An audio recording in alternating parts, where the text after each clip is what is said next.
C'est encore une cruelle séance de tir au but qui a départagé ces deux équipes, les deux meilleures équipes de ce tournoi, les Espagnols et les Anglaises. Et à la fin, c'est l'Angleterre qui gagne. L'Angleterre, vous l'avez dit, qui conserve son titre européen. Et pourtant, les Espagnols avaient beaucoup mieux démarré leur match avec ce but dès la 25e minute.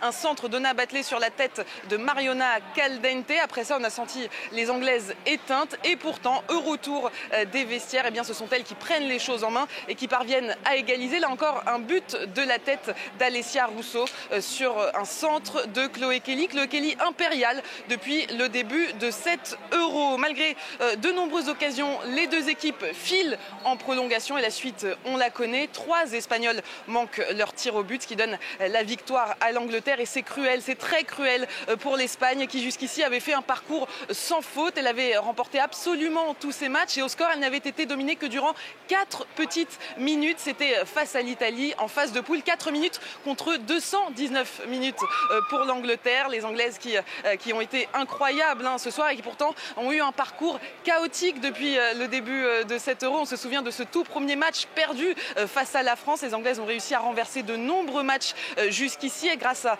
un mental d'acier, à une coach exceptionnelle. La coach, c'est Sarina Wiegman qui jouait ce soir sa 5e finale de suite. Sarina Wiegman qui avait entraîné les Pays-Bas avant d'entraîner l'Angleterre. Ce soir, elle a fait les bons choix tactiques. Elle a fait rentrer les bonnes joueuses au bon moment et ses choix, ils lui donnent ce titre européen. Elle qui avait buté il y a 2 ans en finale de Coupe du Monde face à l'Espagne.